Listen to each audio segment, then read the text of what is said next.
boa semana, tudo bem com você? Que privilégio estarmos juntos mais uma vez aqui reunidos no canal da Igreja Unasp Engenheiro Coelho, também canal Adventistas Brasil e canal Escola Sabatina Oficial, para estudarmos juntos o tema desta semana, desta tão abençoada temporada, deste trimestre, falando sobre a verdade presente em Deuteronômio. E daqui a pouquinho nós vamos entrar na temática desta semana, uma temática muito especial que eu tenho certeza que vai te abençoar muito. Eu sempre começo aqui dizendo que o nosso desejo é que Deus esteja ao seu lado, cuidando da sua família, dos seus amigos, do seu trabalho e de tudo que envolve a sua vida. E também eu lembro que o nosso desejo é que você nos acompanhe a cada semana, colocando ali o seu comentário aqui no canal, deixe o seu like também, faça de você um inscrito no canal, clique em inscrever-se, ative as notificações e compartilhe esse link, esse estudo especial com as pessoas que estão próximas a você, nos seus grupos, nas suas redes sociais, porque é um privilégio estarmos juntos. Nós temos estado aqui a cada semana, talvez você deva estar estranhando nós estarmos aqui ainda utilizando essa ferramenta. Alguns têm perguntado, mas pastor Júlio, vocês começaram a gravar de volta na igreja, 3 episódios, depois voltaram para o StreamYard. Nós vivemos alguns tempos difíceis, questões de agenda dos nossos convidados, questões de agenda da igreja, final de ano. A Igreja Adventista tem passado por momentos de reuniões administrativas em vários locais. Então, para aproximar os nossos convidados e trazer pessoas também, às vezes, de mais longe, nós estamos utilizando essa ferramenta, mas fica em paz, a partir do próximo ano estaremos juntos novamente, dentro da Igreja do Unasp, gravando ali as nossas lições, os nossos estudos, mas o importante é que seja por esta ferramenta online, seja lá na igreja, você tem crescido no conhecimento da palavra de Deus. Muito obrigado. E eu agradeço a Deus porque estamos aqui juntos para estudar um tema muito importante, e já é o tema de número 8 desta lição, chamada A Verdade Presente em Deuteronômio.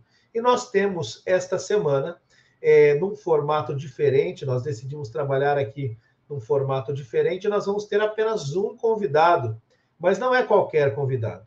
É o convidado, amigo, conhecedor do livro de Deuteronômio, da palavra de Deus, e que escreveu os comentários do guia de estudos deste trimestre. Aliás, se você não tem acesso ao guia impresso, entre neste site gratuitamente mais.cpb.com.br e você poderá, então, pegar ali o guia de estudos gratuitamente. E, como eu disse, para esta semana, nós trouxemos aqui um amigo, que é o pastor Sérgio Monteiro. Pastor Sérgio Monteiro, nós fomos contemporâneos aqui no período de seminário. Ele graduou-se em 2013, né? Aqui no seminário. Já havia estudado teologia em outros locais, depois veio para cá, graduou-se aqui no Seminário Adventista Latino-Americano de Teologia, fez o seu mestrado também na área de Antigo Testamento. Aliás, em algum momento aqui eu vou comentar sobre a dissertação de mestrado do pastor Sérgio Monteiro, que virou um livro, nós vamos falar disso daqui a pouco. Mas o pastor Sérgio, hoje, ele serve num instituto chamado Centro de Estudos Judaicos Theodor Meyer, além de ser capelão da Escola do Pensar. Então, ele atua como pastor neste instituto, mas também é professor de Bíblia na Escola do Pensar. E o pastor Sérgio foi quem escreveu o comentário de toda a lição deste trimestre, que você também encontra gratuitamente no site mais.cpb.com.br. Você tem o guia de estudos gratuito e os comentários feitos pelo pastor Sérgio Monteiro. Pastor Sérgio Monteiro, seja bem-vindo mais uma vez à nossa escola sabatina. Eu tenho passado por muitos lugares, estive recentemente no Espírito Santo, em Minas Gerais, e as pessoas sempre nos procuram dizendo, eu assisto, e há sempre um comentário especial quando o senhor está conosco gravando aqui. Então, Deus te abençoe e muito obrigado por aceitar o convite.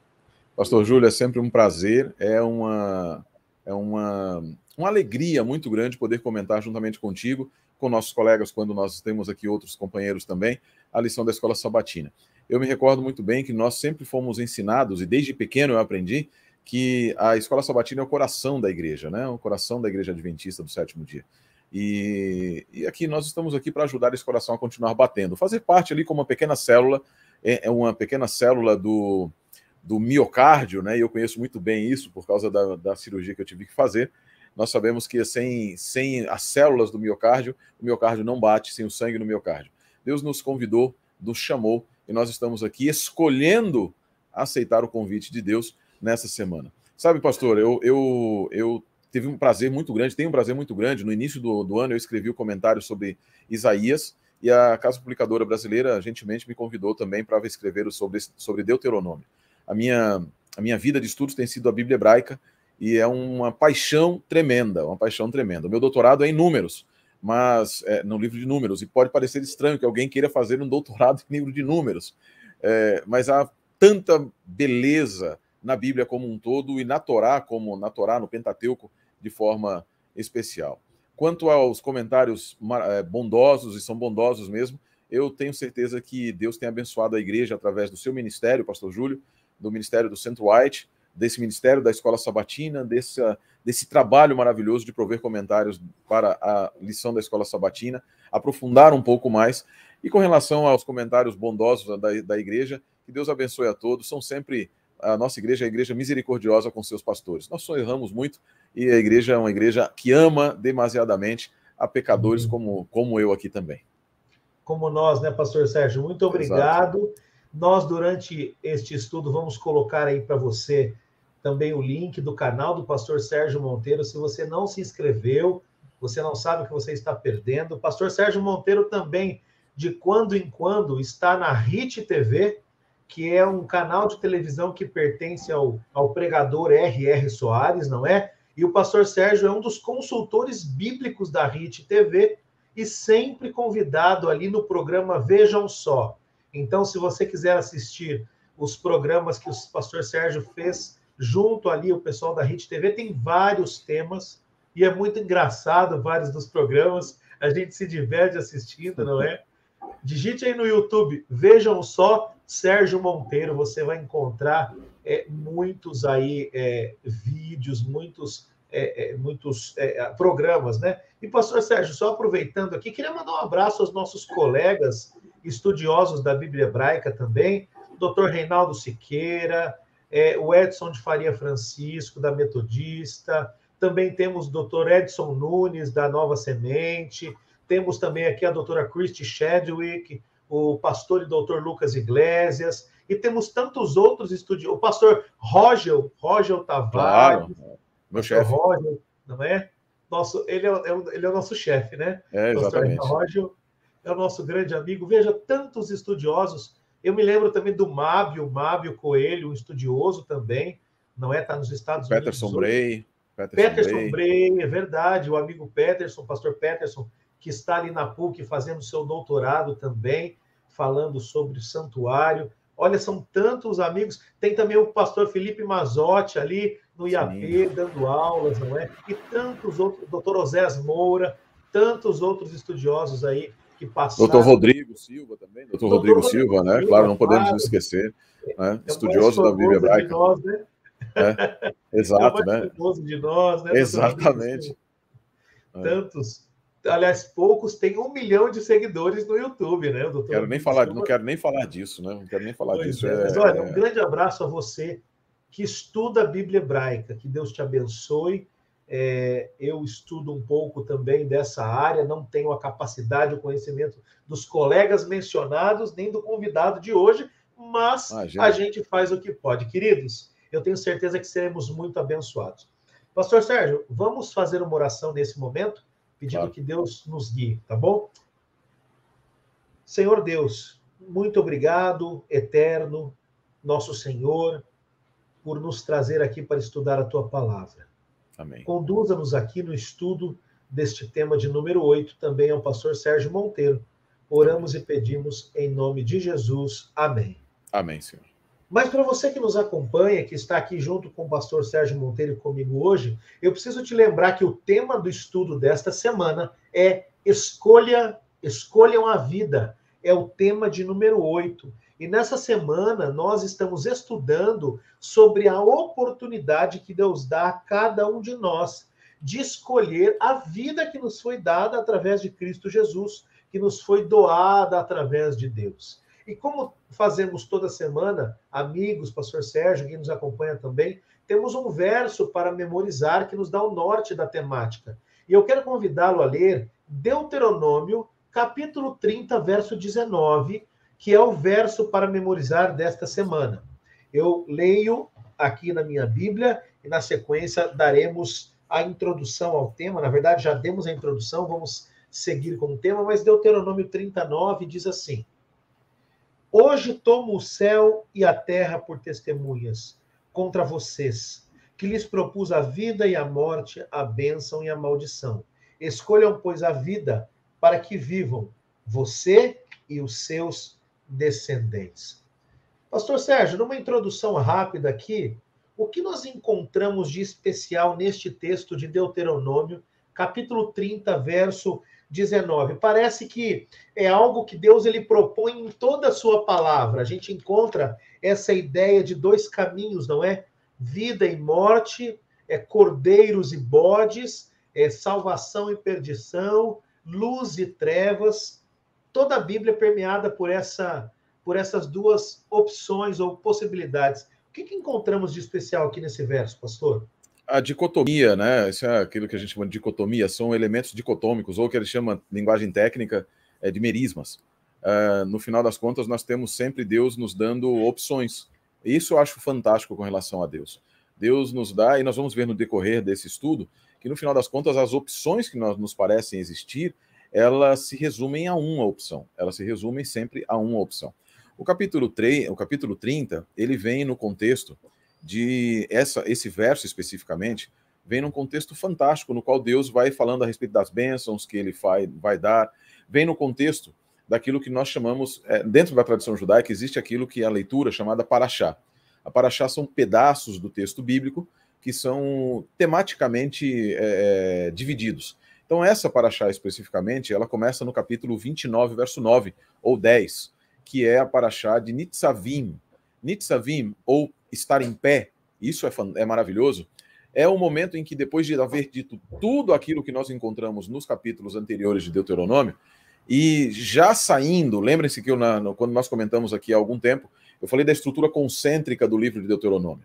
A estrutura concêntrica do livro de Deuteronômio, como um quadro, nós temos do capítulo 12 até o 26, o Código da Aliança. É o Código da Aliança. Como viver e o que é essa aliança? Do capítulo 27 até o capítulo 32, nós vamos ter uma moldura teológica. Isso é importante, moldura teológica. E do capítulo 32 até o capítulo 34, a moldura histórica, o lado final da moldura histórica. Do capítulo 1 até o capítulo 4, capítulo 3, temos uma moldura histórica. Do 4 até o 11, nós temos a moldura teológica inicial do livro de Deuteronômio. Esse texto que nós estamos vendo, ele vem no final da moldura teológica. Em outras palavras, ele tem impacto ético. E o impacto não é simplesmente história, não é um recontar da história, nem absolutamente nada. Ele vem no contexto da finalização do Código da Aliança, lembrando do Código da Aliança, e de um chamado ao povo para que aceitasse a proposta divina da aliança, de serem beneficiários da aliança. E no capítulo 30, então, Deus, após Moisés, né, Moisés e Deus através de Moisés, chama o povo para aceitar, para firmar a aliança com Deus. Vocês sabem, eu tenho uma posição com relação à aliança de que o ser humano não é constituinte da aliança. Ele apenas assina o contrato de beneficiário. É como se duas pessoas fizessem um seguro, um pai e mãe, e fizessem um seguro e dessem aos filhos o benefício deles. Deus aqui, ele fala, olha, a aliança é isso. Aqui está o código da aliança, vocês vão viver dessa maneira. Essa é a codificação ética da aliança. E agora eu chamo a vocês para que vocês vivam nesse contexto. Então, no verso 15, ele diz assim, olha, e é interessante que Deus utiliza verbos sensitivos, né? Verbos de sentido. No verso 15, vê, olha que proponho a vocês a vida e o bem, a morte e o mal. Se guardares. Em outras palavras, ela está condicionada. No verso 19, na verdade, do verso 18, ele diz assim, então hoje te declaro que certamente perecerás, não permanecerás longo tempo na terra, a qual vais, passando o Jordão para possuíres. Vejam que interessante aqui que Deus diz. Deus diz, eu vou cumprir a minha promessa de levar vocês até a terra. eu vou fazer tudo o que eu prometi, eu não vou tirar de vocês a promessa que eu fiz a vocês. No verso 17, entretanto, Deus diz assim: porém, se o teu coração se desviar e não quiserdes dar ouvidos e fores seduzidos e te inclinares a outros deuses e os servires, e aí Deus declara a maldição. E agora, no final do verso 19, ele novamente coloca, e aqui tem um contexto maravilhoso, em que ele diz: os céus e a terra. Os céus e a terra eu coloco como testemunha. Céus e terra, um contexto da criação. Ele retoma, volta ao contexto da criação, e numa linguagem futurista, né, nós podemos até entender que, de acordo com Jeremias 33, Deus chama a terra e o céu, o dia e a noite como testemunhas da sua aliança, aliança com o dia, aliança com a noite. E nesse contexto, Deus está dizendo o seguinte: eu tomo toda a criação. Céu e terra não são os elementos, o céu como nuvens, nem a terra como terra no sentido de solo, mas tudo que nela há será hoje testemunha contra vocês, de que eu propus a vocês a vida, do verso 15, o bem, a morte ou o mal, que eu propus a vida, a bênção, a maldição. E Deus diz, e aí no final eu acho que isso fantástico, maravilhoso, Deus, ele não determina o que você deve escolher, mas ele ansiosamente diz o que ele espera que você escolha. É a linguagem do desespero divino. Eu sei que vocês não vão escolher. Eu sei que vocês vão andar, mas eu ainda tenho esperança. Eu deveria dizer que Deus tem esperança, não é? Mas eu ainda tenho uma expectativa de que vocês façam efetivamente a melhor escolha. Por isso aqui é um chamado divino, dizendo: toda a criação está vendo que eu coloco tudo a favor de vocês. É Romanos 8, verso 28, da melhor tradução, porque Deus coopera, Deus toma todas as coisas e faz com que elas atuem em favor daqueles que hão de herdar a salvação. Amém, pastor Sérgio. Agora, depois dessa introdução, aqui na lição de domingo, vem falando para nós a respeito da árvore da vida. Veja, eu assisti uma aula no programa de mestrado há algum tempo, e o texto bíblico é muito claro, né, que nós encontramos tanto no centro do jardim a árvore do conhecimento do bem e do mal, quanto a árvore da vida. O texto bíblico apresenta essa ideia. Eu me lembro até de um professor dizendo que não está escrito que a árvore da vida e o bem e do mal estão no mesmo local, mas o texto bíblico é muito claro. Agora, em relação à árvore da vida, quais são as opções que Deus coloca para o ser humano, para Adão, para ser mais específico, a partir da sua existência? Aqui nós temos os textos de Gênesis 2, 8, 9, 15 a 17, também 3, 22 e 23. Deus, ele cria o ser humano sem o ser humano escolher. Ninguém pediu para estar aqui, não é verdade? Deus cria a partir da sua vontade, mas Deus, ele também oferece possibilidades, né, de que essa existência seja, como eu posso dizer, seja a melhor possível.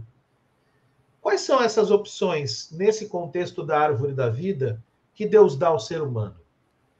Olha, eu tenho uma noção, eu tenho uma ideia a respeito das escolhas que Deus nos faz e que elas são unárias, não binárias, que Deus nos permite, elas são unárias. Eu coloquei isso no comentário da lição da Escola Sabatina dessa semana. Então a provocação aqui já foi boa. Foi ótima. Porque no final das contas, o que nós todos queremos é liberdade. Liberdade. O que Lúcifer propôs foi liberdade. O que Deus propôs foi ele mesmo. O que Deus colocou na árvore da vida não era a árvore em si, não era a vida que adviria biologicamente pelo comer da árvore, mas a vida que adviria espiritualmente do viver em submissão a Deus. Então, todas as vezes em que nós, e aqui a minha crítica com a noção de livre-arbítrio, eu tenho uma crítica ferrenha à noção de livre-arbítrio, porque livre-arbítrio, filosoficamente, é a ideia de que nós podemos escolher, e não apenas escolher, desculpa, nós podemos decidir o que é certo e errado. Ao Deus nos colocar a árvore da vida no contexto, a grande escolha no final, e percebe que ele não colocou, eu acho isso maravilhoso, na verdade não é a árvore da vida, né? Ele coloca no meio do jardim uma árvore, porque a árvore da vida já estava facilitado o seu consumo. A árvore da vida era facilitada, ela era disponível para que eles comessem. Eles podiam comer livremente da árvore da vida, poderiam fazer isso. A árvore da vida era um elemento, não havia restrição ao elemento, à árvore da vida, como vai passar a haver depois do pecado. única coisa que Deus colocou diante deles era se eles iriam escolher ouvir a voz de Deus ou não. Percebe que é unário? Deus disse assim: não comam da árvore do conhecimento do bem e do mal. Daquela árvore que está no meio do jardim, não comam. Essa árvore, ela simbolizava, não era o conhecimento em si, nem a disponibilização ou retenção do conhecimento em si, mas a submissão do homem à soberania divina. Portanto, na verdade, eu disse até para uma jovem esses dias que me perguntou, ontem, na verdade, ela me perguntou aqui da escola, ela me disse assim: pastor, está cortando um pouquinho aqui, deixa eu me ajeitar. Ela me disse: pastor, é a vontade de Deus, então, que sempre subsiste? Eu falei: soberanamente. A vontade de Deus, ela é absolutamente soberana. Mas e o nosso livre-arbítrio? Eu falei: não existe livre-arbítrio no contexto que o mundo hoje pensa. O que nós temos na Bíblia não é liberdade de decidir o que é certo ou o que é errado. Nós temos liberdade de escolher o que é certo e o que é errado por aquele que determinou o que seria certo e errado. A minha liberdade é plena na medida em que eu escolho Deus. Mas cada vez que eu não escolho Deus, eu escolho automaticamente servir ao inimigo. Não existe meio termo. Não existe liberdade. Eu não tenho capacidade. E aí o Deuteronômio nos ajuda a compreender isso. E o evento Adão, o evento Eva, nos mostra exatamente isso. Quando postas escolhas que conflitam com aquilo que eu tenho como palpável, eu naturalmente, hoje, tenho a tendência a escolher aquilo que é ruim, que é naturalmente palpável. E o palpável, e aí Satanás ele se aproveita muito disso, porque Deus nos oferece o mundo vindouro, nos oferece a vida e a abundância, mas Lúcifer coloca luzes e coloca holofotes para nós. Ele nos dá o prazer fácil, o dinheiro fácil, todas essas coisas, enquanto Deus nos diz: olha, tudo isso, ele não tira a beleza, entre aspas, de tudo isso, mas as consequências são ruins. O pecado não é feio, de outra forma não seria tentador. O pecado é muito bonito, o pecado é agradável, o pecado é tentador, mas as suas consequências são complicadas. Para o ser humano, a proposta de Lúcifer de conhecer o bem e o mal foram tentadoras, porque é conhecimento, a grande busca de todos os gregos, de todos os homens do passado e etc. A grande busca da civilização é conhecer. É conhecer. O grande problema é conhecer o quê? Conhecer quem? E aí Deus apresenta na figura da árvore da vida que já estava disponível aquilo que eles deveriam conhecer. Porque a árvore da vida é vida. E a árvore da vida é o símbolo do bem que eles buscaram conhecer através da árvore do conhecimento do bem e do mal. E se eles tivessem ficado apenas, já te passo, ficassem apenas e tão somente com o que Deus disse, eles teriam conhecido o bem que está em Deus e teriam se afastado do mal, que é não ter Deus. Eu compartilho da mesma ideia que você. Assim, até uma curiosidade para quem não sabe, no ano de 1999 eu fiz o curso de arbitragem da Federação Paulista de Futebol e atuei de 2000 a 2011 como árbitro, né, de futebol. Olha. E aí, sim, o árbitro é aquele que decide o que está certo ou errado. Não existe livre-arbítrio para o ser humano, existe livre direito de escolha. Exato. Como bem foi colocado. O árbitro, Deus, já determinou o que é certo e o que é errado. Eu compartilho deste mesmo pensamento, até porque nós, quando nascemos, nós já nascemos com status de perdido. Nós, a única opção que temos é ou mudar de status, aceitando o Salvador, ou permanecemos nesse status que nascemos, né? Então, isso é muito importante, esse ponto que você tocou de Deuteronômio. Deixa eu ler aqui o comentário que eu fiz da lição, um pedacinho do comentário, só um pedacinho, que diz o seguinte: liberdade é definida hoje como a condição de alguém de agir em conformidade apenas com sua própria vontade e capacidade. Essa definição abrangente é, contudo, perigosa e destoa da realidade apresentada nas Escrituras. Na palavra de Deus, a liberdade não está relacionada tanto com o que fazemos, mas com o que ou quem escolhemos. De fato, nas próprias palavras de Jesus, registradas por João, a liberdade é resultado de conhecimento da verdade, João 8,32. No mesmo livro de João, ele declarou ser a própria verdade em João 14, verso 6, igualando-se à definição bíblica da lei como a verdade no Salmo 119, 142. Ainda no mesmo evangelho, Jesus declarou que o conhecimento de Deus, como o único Deus verdadeiro, produz a salvação, João 17, verso 3. Dessa forma, nós podemos entender que no pensamento de Jesus, que é Deus, liberdade é salvação, não uma carta branca para agirmos como quisermos.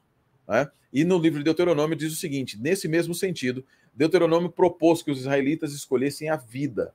E perceba que no texto não existe a proposta de escolher um curso de ação. Eu não escolho em nenhum momento como eu vou viver. Eu escolho se eu quero viver ou não. O que Deuteronômio nos propõe é resultado. Eu quero escolher o resultado vida ou o resultado morte, e não como eu vou viver. Eu disse para essa jovem também, o que Deuteronômio, o que a Bíblia nos apresenta, a Bíblia em todos os momentos, ela nos diz assim, escolhe a vida, escolhe a vida, escolhe a vida. Eu posso escolher livremente se eu quero servir Deus ou não, mas jamais como eu vou escolher, como eu vou servir a Deus e de que maneira eu vou viver essa escolha que eu fiz. Pastor Sérgio, nós já demos uma adiantada aqui e ficou muito claro, então, com a lição também de segunda-feira, a ideia de Deuteronômio da Bíblia é muito clara, não existe meio termo, não é verdade? Exato. Não existe meio termo. E é importante nós lembrarmos, para você que nos assiste, que em termos de salvação, você não pode ficar em cima do muro. Aliás, eu costumo dizer que quem está em cima do muro está do lado do inimigo, porque o muro é do inimigo. Exato. O muro é do pecado, não é? Isaías diz que o pecado fez separação entre Deus e entre nós. Mas, pastor Sérgio, então, uma pergunta aqui. Quer dizer que o ser humano, no final das contas, ele vai ser dividido em uma de duas categorias, é isso? Não existirá um terceiro grupo na história, no final da história desse mundo? Não, não existirá de maneira nenhuma. Dirá aos salvos que estarão à sua direita, vinde benditos do meu Pai, possui por herança o reino. Aos outros dirá, que estão à esquerda, afastai-vos de mim, vós que praticais a iniquidade. Em toda a Bíblia, nós temos apenas e tão somente a menção a dois grupos. Não existe neutralidade no grande conflito. Não existe neutralidade. A neutralidade, no final das contas, ela é efetivamente a escolha do lado contrário. Por quê? Como eu disse, nós temos no final uma única escolha. Eu serei fiel a Deus ou não? É Deus. Eu costumo dizer que em todos os momentos a nossa escolha é sempre Deus, Deus ou Deus. Quando eu digo não Deus, é assim, é Deus ou não Deus. Deus ou não Deus. Não existe... Satanás nem mesmo é uma escolha em si. O inimigo nem mesmo é uma escolha em si. Ele me propõe, e ele não me propõe, me escolhe. Percebe? Ele não propõe, me escolhe. Ele simplesmente quer dizer para você o seguinte, não escolha Deus. Pronto. O não escolher Deus já é automaticamente escolher o contrário. E por isso não existe neutralidade. Não existe um meio termo. Não existe um muro. Porque no final das contas o grande conflito é entre dois exércitos e não três. Não é o exército do inimigo, o exército de Deus e o exército dos neutros. Não existe a Suíça no grande conflito. Não tem. Nós não vamos poder depositar o nosso tesouro em um país neutro. Ou o nosso tesouro está depositado no banco celestial, ou ele está sendo corrompido pelo banco do inferno. No final das contas, é exatamente isso. Somos apresentados, convidados a fazer uma única escolha: Deus. Se nós não escolhermos Deus, automaticamente nós estamos no terreno e no poder do inimigo. Então, pastor Sérgio, brincando aqui com os nossos amigos do Sul, não existe Santa Catarina, né? Olha isso, hein? Os gaúchos dizem que a melhor função do estado de Santa Catarina é separar o Rio Grande do Sul do resto do país, né? Barbaridade. Mas falando sério agora... O adventista, ou o gaúcho, o adventista não fala isso. Não fala, não fala. Um abraço aos nossos amigos do Rio Grande do Sul, tantos membros e irmãos queridos temos ali. Mas, pastor Sérgio, então me diga uma coisa, porque é o seguinte, entrando na lição de terça aqui, quando a gente vai chegando no finzinho do livro de Deuteronômio, ali Deus ele diz ao povo que mesmo que se eles desobedecessem e fossem levados ao exílio, para o cativeiro, mesmo assim, sendo punidos, se eles voltassem para Deus, Deus restauraria a terra. Pergunto, então, por que obedecer se no fim das contas Deus vai salvar todo mundo? Se é que ele vai? Estou perguntando, né? Como que a gente entende isso daqui? Deus ele está dizendo, olha, no fim eu vou restaurar, vou trazer você de volta. Isso não pode levar-nos a pensar, então não faz sentido ser obediente agora. Como é que a gente resolve essa questão? De uma forma muito simples. Deus coloca uma condição para trazê-los. Então, se você não não ouvirem, vejam, é na próxima geração, aquela geração que não adorou a Deus, que olhou para os ídolos, etc., essa geração vai ser perdida, como a geração do que aconteceu no deserto, números 13 e 14. Aquela geração inteira pereceu no deserto, pereceram no deserto e não viram a realização da promessa. Trazendo para o âmbito espiritual, eles não viram no contexto físico, mas no âmbito espiritual, uma geração inteira está perecendo porque não foi fiel, Mas no capítulo nós estamos estudando do livro de Deuteronômio, em vários capítulos ali, no capítulo 31 e etc., Deus nos diz, e quando ele diz, olha, eu vou trazer a vocês de volta, eu vou trazer vocês, se vocês me amarem, se vocês ouvirem, como nós lemos ali no capítulo 30, verso 15, né? Ele diz assim, vê que proponho também, e quando no verso 14 ele diz assim, que os mandamentos não estão longe, que os mandamentos não estão distantes, se deres ouvidos, olha o verso 10 do capítulo 30, se deres ouvidos à voz do Eterno teu Deus, guardando os seus mandamentos e os seus estatutos escritos nesta livro da lei, se te converteres ao Eterno, olha, conversão ao teu Deus de todo o teu coração, de toda a tua alma, em outras palavras, não postergar, não adiar. Aí Deus diz porque o mandamento não está, e ele vai continuar dizendo quais são as promessas que ele está fazendo. Né? O verso 6 fala de circuncidar o coração e se converter, como nós estudamos na semana passada.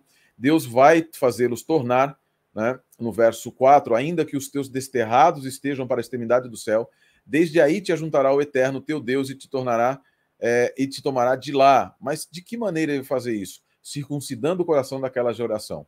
Então o Eterno, eu estou lendo de trás para frente, né? Dizendo Deus assim, ó, no verso 1, quando, pois, todas estas coisas vierem sobre ti, a bênção e a maldição que pus diante de ti, se te recordares delas dentre todas as nações, para onde te lançar, ou seja, lembrar do que Deus fez, e te tornares ao Eterno, teu Deus, tu e teus filhos, de todo o teu coração, de toda a tua alma, e deres ouvido à voz do Eterno, segundo tudo o que hoje te ordeno, então o Eterno teu Deus mudará a tua sorte, mudará a sorte daqueles que se arrependerem e tiverem o coração arrependido. Daqueles que dentre o povo não se arrependerem, estes não serão salvos em decorrência da obediência dos outros. Por quê? Porque salvação, nesse sentido, é individual. Deuteronômio 26, chamado Kleine Credo, o pequeno credo, diz que o israelita deve vir individualmente e não como povo, apresentar diante de Deus as primícias.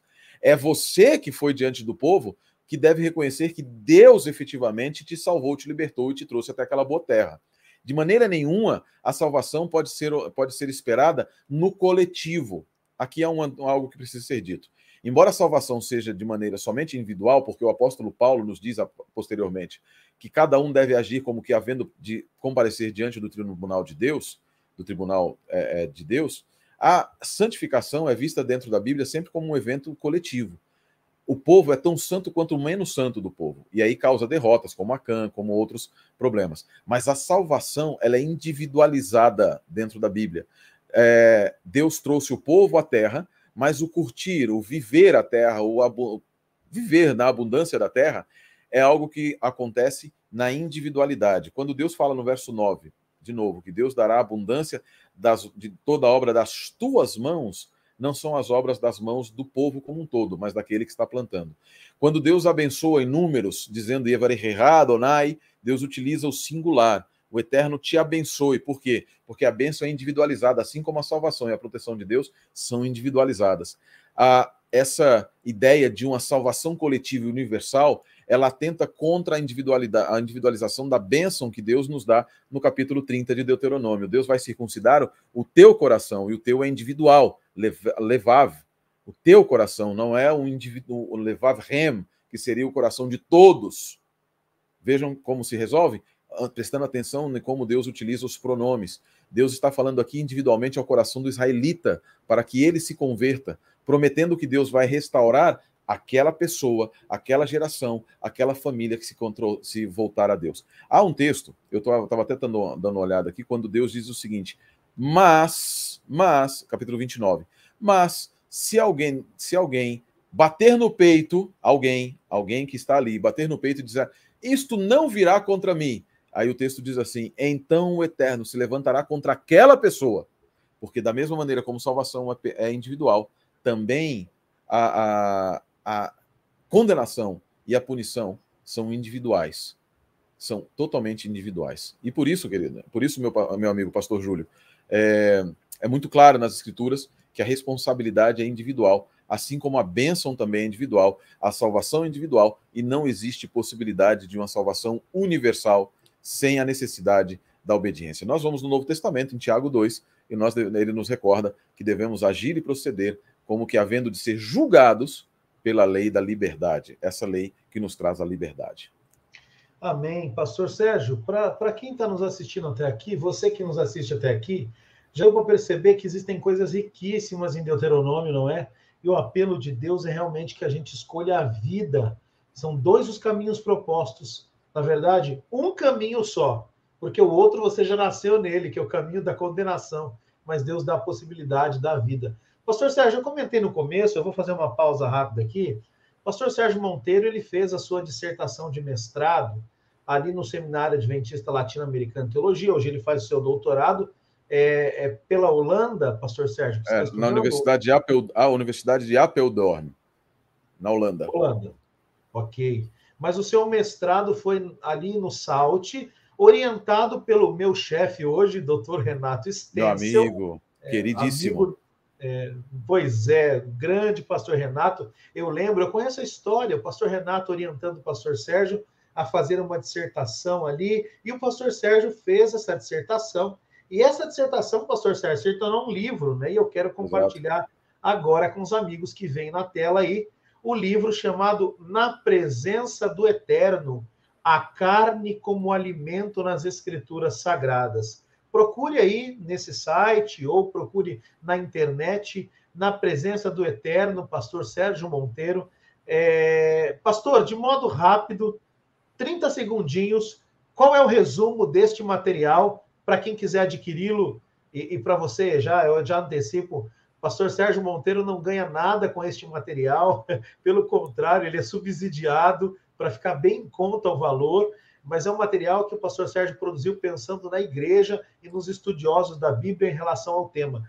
Rapidamente, pastor, o que esse tema traz o que esse material traz para nós? Eu vou dizer aqui efetivamente a conclusão do estudo, tá? Que você vai poder ler ali, você vai ler a construção do pensamento. Mas basicamente é de que, ao contrário do que muitos podem pensar, a vida em que havia muitos sacrifícios não era uma comunidade de comer efetivamente em todos os momentos a carne, não. Citando um trecho do Talmud, no Tratado Pessahim, para se cumprir a necessidade de comer carne para Páscoa, era necessário apenas comer o tamanho de uma azeitona. E usando ali a frase do Rabino Abraham Kook, ele diz o seguinte, que nos tempos do Messias, todos deixarão de matar os animais, deixarão de se alimentar de alimento carne. Eu considero que os tempos do Messias já chegaram, e eu acho que é uma boa a gente começar a pensar nisso. Pastor Sérgio, muito obrigado. Eu encerro aqui essa propaganda do bem, porque é um material que eu já li e eu desafio a qualquer um que ler não ficar encantado com o conteúdo. Muito obrigado por ter produzido esse material. E eu não poderia deixar de citá-lo aqui por 2 motivos, não é? Foi produzido pelo pastor Sérgio, nosso convidado, e orientado pelo Dr. Renato Stencel, diretor do Centro de Pesquisas Ellen White. Aliás, um grande abraço aos nossos irmãos de Juiz de Fora, em Minas Gerais, professor Josué Nunes, pastor Fabrício, pastor Eduardo Ascencio, pastor Josemar e pastor Everson Ferreira, amigos ali da Associação Mineira Sul. Tivemos ali no último fim de semana fazendo um seminário profético que foi uma grande bênção. Mas, pastor Sérgio, vamos voltar ao nosso tema aqui. Um abraço, pastor Renato Stencel, também da minha parte, é um amigo querido. Pastor Renato, tremendo. Eu fico muito feliz por aquela vez que estivemos em São Paulo e podemos te visitar aí logo muito depois. Muito obrigado, inclusive. Muito obrigado, tanto ao pastor Renato quanto a você, pastor Júlio. Foi uma bênção aquele momento também. Amém. Um bálsamo. Para os que não sabem, pastor Sérgio passou por um momento difícil, né? Uma cirurgia no coração, muito complicada, mas a oração da família, dos amigos, dos irmãos, fez com que o pastor Sérgio estivesse conosco aqui hoje de volta. E graças ao Eterno. Louvado seja o Eterno. Agora, pastor Sérgio, não é muito difícil esse negócio de guardar mandamento, porque é tanta coisa que Deus pede ao ser humano, né? Não é difícil essa questão de obedecer e seguir e ser fiel. Deuteronômio 30, de 1 a 10, fala ali, depois 11 a 14. Que lições nós tiramos dessa pergunta? É difícil obedecer ao mandamento? Ao contrário, se nós pensarmos o que é o mandamento dentro do princípio da compreensão verdadeira, bíblica, do que é um mandamento, do que é Torá, do que é mitzvah, não é difícil, ao contrário. Eu sempre brinco com alguns colegas, né, a gente brincando assim, não, o pessoal fala, não, os judeus acrescentaram lá na época, os fariseus, milhões de mandamentos, etc., eram pesados e pesadíssimos. Eu falo, pergunta para um judeu se era pesado.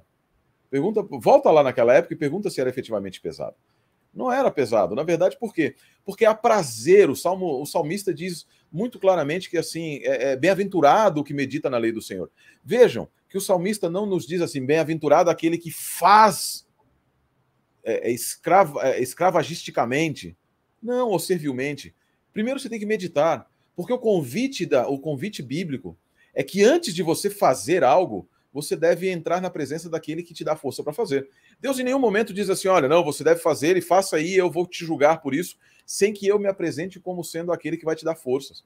Deus, ele primeiro, e aqui há uma aula do Dr. Edson Nunes, eu me recordo dentro no mestrado, em que ele mostrou a evidência de que Deus primeiro abençoa. Aqui nesse texto que nós estamos lendo, e lá em Levítico 26 também, Deus promete colocar algo que ele já tinha feito. Ele diz assim, se vocês forem fiéis, etc., eu falei isso, e colocarei no meio de vocês o meu tabernáculo. Ué, mas Deus já tinha feito isso? Deus já havia colocado o tabernáculo no meio do povo? Qual é a lição que nós podemos aprender disso? Perceba o seguinte, Deus não quer barganha, Deus não quer sua obediência por barganha. Deus quer sua obediência como reconhecimento do que ele já fez em tua vida. Não é obediência para que Deus faça algo para você. Isso é legalismo. E legalismo Deus não quer. É reconhecimento do que Deus fez por você. Quer ver um exemplo? Lá em Êxodo, capítulo 25, se não me engano, na Paraxá de Terumá. Deixa eu pegar aqui certinho, pastor Júlio. Lá em Êxodo, Deus diz algo fantástico na Paraxá de Terumá, que é Êxodo 25, verso 1. Ele diz assim no capítulo 25, verso 1. Pastor Sérgio, só repetindo para quem não nos entendeu ou chegou agora, a Paraxá é a Bíblia hebraica dividida. É a divisão, desculpa, gente, eu também tenho esse costume.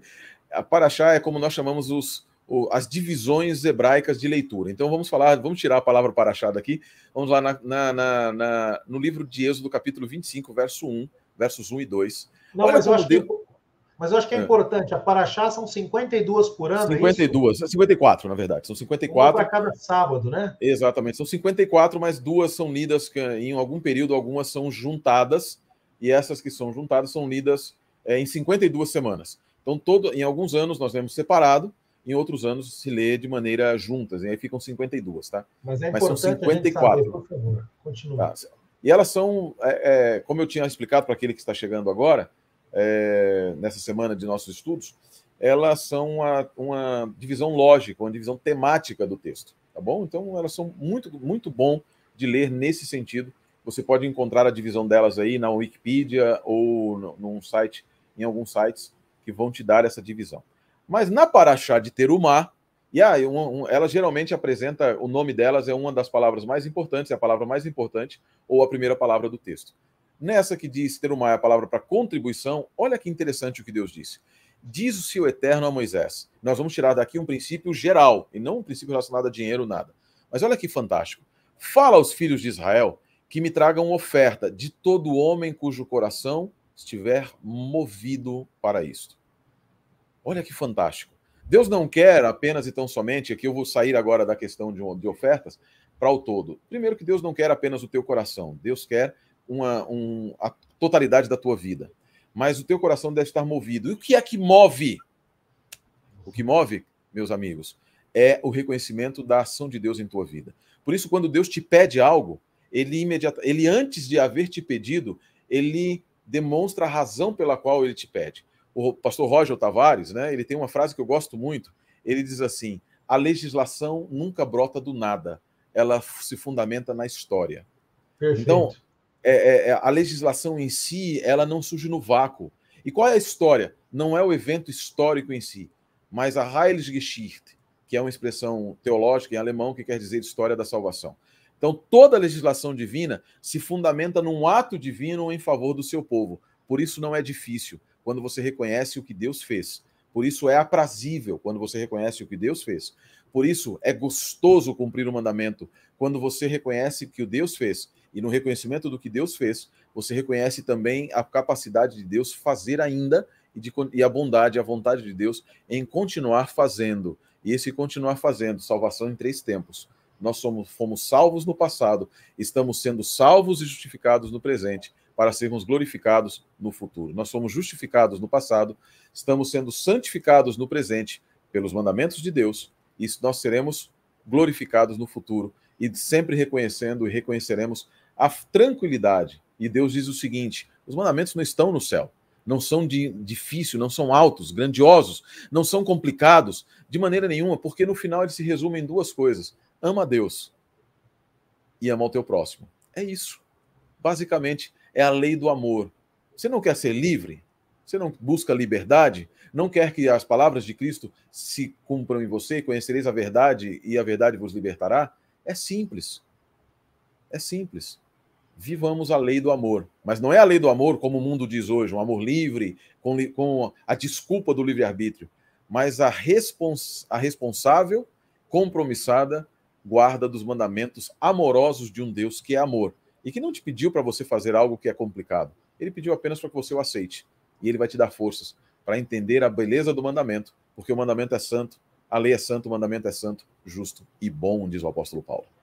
Amém, amém, pastor Sérgio. Bom, até parece que esse tal de Paulo era judeu e sabia do que estava falando, né? Não é verdade? Não parece? Até parece que... E aí alguns perguntam hoje, eu discutia com o nosso amigo pastor Bruno Ferreira, que foi teu colega de sala, Verdade. foi meu colega no Centro-Oeste, hoje atende na reitoria do NASP. Esse tal de escritor de Hebreus tem que ser muito bom, né? Porque o cara entendia tanto de Novo Testamento, santuário, entendia tanto de lei judaica, Antigo Testamento, tinha que ser alguém que realmente entendesse do assunto, né? De eu fato. não consegui achar outro que não fosse ele mesmo, mas essa discussão fica para um outro tema, pastor Sérgio. O autor de Hebreus eu considero que aquele grande sermão chamado Hebreus, não tenho dúvidas que tenha sido de Paulo Sim. falando, né? E eu também creio ser um sermão, né? Um sermão que ali foi transcrito. Faremos uma live sobre isso futuramente, tá bom? Faremos. Pastor Sérgio, então você está querendo dizer que, no fim das contas, o cerne da aliança entre Deus e Israel é a quem eu escolho e a quem eu não escolho. Porque quando a gente olha para a Bíblia, a gente percebe que o que tornava Israel diferente dos outros povos era que ele era o único povo que adorava o Deus verdadeiro em detrimento dos deuses pagãos. Às vezes nós perguntamos assim, quantos deuses há? Ah, só um Deus. Não, haviam vários deuses. A questão é que há um só que é verdadeiro. Não é importante dizer isso, porque outros povos adoravam outros deuses. Pergunto, por que essa ideia de colocar Deus no centro, ela era tão essencial para a nação de Israel, não só em termos de existência, mas também em termos de cumprimento da missão dada por Deus, pastor Sérgio? Vejam, na medida... Há uma frase que eu acho fantástica, que eu até coloquei na lição também, que é a seguinte: o que eu creio determina o que eu faço. Nós fazemos aquilo que nós cremos que seja verdade. Então, quando eu não creio em algo, eu não vou fazê-lo. Eu não irei fazer. Eu não vou atuar de maneira diferente daquilo que eu creio. É uma necessidade básica do ser humano, é uma característica do ser humano. Então, na medida em que eu adoro a um Deus e eu creio que ele é o Deus verdadeiro, eu vou agir em conformidade com os ditames dele e para o modelo de vida que ele me apresenta. Na medida em que eu creio em vários deuses, na medida em que eu não creio que esse Deus é o único Deus verdadeiro, eu perco um pouco do comprometimento também. Aqui é um ponto importante, porque, na verdade, quando nós criamos deuses, quando nós pensamos em deuses muitos, nós podemos... Quem nos limita a quantidade de deuses e quem nos limita a qualidade do relacionamento com esses deuses? Há um autor moderno, que ele não é um teólogo, não é nada, chama Neil Gaiman. Neil Gaiman ele escreveu vários, é um quadrinista, na verdade ele é um roteirista de quadrinhos. E ele tem um livro chamado Deuses Americanos. No livro Deuses Americanos, e olha só, nós saímos da teologia aqui para a cultura pop, né? A cultura... American Gods. American Gods. Parece que virou até uma série de TV. Exatamente, uma série de TV. E eu li esse livro dele, Os Deuses Americanos, e ele tem E ele dá uma resposta interessante a esse respeito. Veja, ele diz o seguinte: os velhos deuses morreram. Os velhos deuses morreram e foram substituídos por novos deuses. Percebe? O ser humano não consegue ficar sem deuses. Aparentemente, o ser humano não consegue ficar sem deuses. É a busca, o Dr. Rodrigo fala a respeito disso, é a busca do ser humano por significado. Então, na medida em que nós precisamos de sentido e significado, nós temos que buscá-lo, é aqui o argumento da contingência, de Leibniz, nós temos que buscar a contingência e a necessidade da explicação de nós mesmos fora. Nos deuses antigos, os deuses antigos faziam isso através das mitologias, os povos antigos das mitologias e etc. Deuses falsos, muito bom, fantástico esse livro. Né? E já nos deuses modernos, não muda nada. Nós vamos buscar sentido e significado em coisas externas, em atores, em políticos, em política, em ideologia, em televisão. Ele fala, o Gaiman diz o seguinte, que o principal de todos os deuses, no livro dele, está na sala de todos os americanos. E ele fala que é a TV, que é... Na Marvel, né? Hoje os deuses estão na Marvel. Estão na Marvel, né? Nós estamos na DC, na Marvel, The New Gods. Mas ele diz através da televisão que encanta, ela encanta, palavras dele, encanta, seduz, transforma e bestifica todas as pessoas. Então vejam, e aí nós trazemos agora para o conceito para dentro da Bíblia. É exatamente isso que Deus diz. Que tolice você adorar outros deuses. Que tolice. E aqui eu trago um aspecto fantástico a respeito da relação entre Deus e o ser humano. Veja, qual é a idiotice, e eu vou usar a palavra forte mesmo, a idiotice, que aparece no Salmo 92, o idiota nada disso, nada sabe, ou a tolice de você adorar a outros deuses, ou ídolos, outros deuses. A palavra para ídolos em hebraico é tselem. Tselem. E a palavra tselem é a palavra utilizada também para descrever a aparência, a semelhança do ser humano com Deus. O ser humano é o tselem de Deus. O ser humano carrega em si o tselem de Deus. Quando você adora um outro Deus, quando você adora um ídolo, quando uma pessoa adora um ídolo, etc., um tselem, na verdade, ela não reconhece em si mesma a grandiosidade da presença de Deus na sua vida, nem nela e nem no próximo, a existência da semelhança de Deus. Então, para Israel, quando eles adoravam ao Deus verdadeiro, quando eles negavam os outros ídolos, eles percebiam a própria semelhança de si mesmos com Deus, deles mesmos com Deus. Daí a importância da missão. Por quê? Da importância teológica. E qual a importância para a missão deles e para a nossa também? Porque na medida em que eles reconheciam em si a semelhança, o tselem de Deus, eles olhavam para o próximo e eles deveriam reconhecer também o tselem de Deus no próximo e não nos ídolos. E na medida em que eles reconheciam o tselem de Deus, eles reconheciam também a degradação desse tselem, dessa missão, dessa imagem e semelhança de Deus no próximo. E deveriam buscar a restauração missional, a restauração evangélica, que é o foco da missão. A missão não é levar teologia, a missão não é levar doutrinas, a missão é levar a restauração da imagem perdida de Deus no ser humano. Essa é a missão evangélica. E através de que maneira se fazia isso? Através da proposta da melhor escolha. Daquilo que eu gostei muito da sua frase, pastor Júlio, que é assim, nós já nascemos perdidos. Nós já nascemos perdidos. E aí Paulo, o grande apóstolo, esse cara que parecia sabia muita coisa, né? Esse homem judeu ali, desculpa a expressão cara, algumas pessoas não gostam, mas esse homem, ele nos faz utilizar, ele de uma maneira linda e maravilhosa, ele descreve o contraste entre o reino que nós vivemos e o reino em que nós podemos viver. Ele diz que todos nós, ento Adam, nós vivemos no reino de Adão, e o reino de Adão é morte. Thanatos, é morte.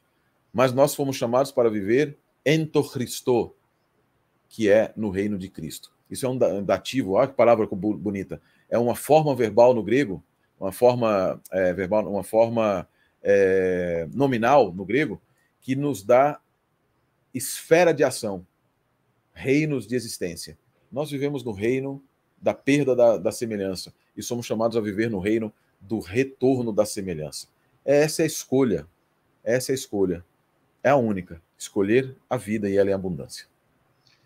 Pastor Sérgio Monteiro, olha, eu quero agradecê-lo, muito obrigado. Estamos chegando no final aqui do nosso estudo. Foi a primeira vez que gravamos apenas com um convidado nesse formato, aproveitando aí a sua parte de ter escrito o comentário da Escola Sabatina para a Casa Publicadora Brasileira. E foi muito bom, nós podemos abordar. Eu achei, falei, olha, vamos ter só um convidado, vamos demorar bem menos tempo. Gastamos aqui já quase 60 minutos, porque há muita coisa em Deuteronômio para aprendermos, né? Eu quero lhe agradecer profundamente. Eu tenho certeza que é uma bênção, está sendo uma bênção para quem está assistindo. E, pastor Sérgio, quem quiser assistir o seu canal lá no YouTube, qual que é o endereço? Fale para nós, por favor.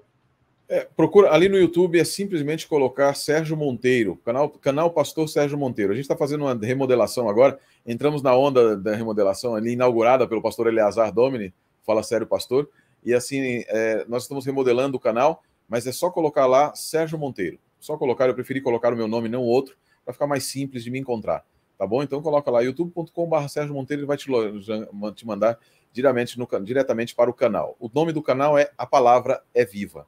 Então, nós fazemos estudos da Bíblia Hebraica, estudos apologéticos e vários outros estudos também. E respondemos as suas perguntas. Caso você tenha alguma pergunta, a gente trata ali de examinar e buscar uma resposta nas Escrituras. Um dia chegarei ao nível de Sérgio Monteiro e Eleazar Domini. Imagina, que é isso, já está além. Vamos brincar aqui, né? Está além que nem precisa de canal, né?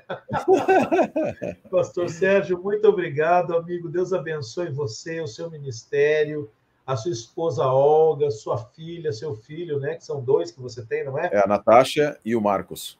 Exatamente. Que Deus abençoe muito vocês na continuidade desse trabalho, tanto no Centro de Estudos Judaicos, Fyodor Meyer, quanto na Escola do Pensar, e aonde Deus os guiar, não é? Porque Amém. é como Jeremias disse, né? Deus nos guia, às vezes, pelo Espírito, nos manda para outros lugares. Hoje estamos aqui, amanhã não estamos, mas aonde quer que estejamos fazendo a vontade do Eterno. Amém? Sempre.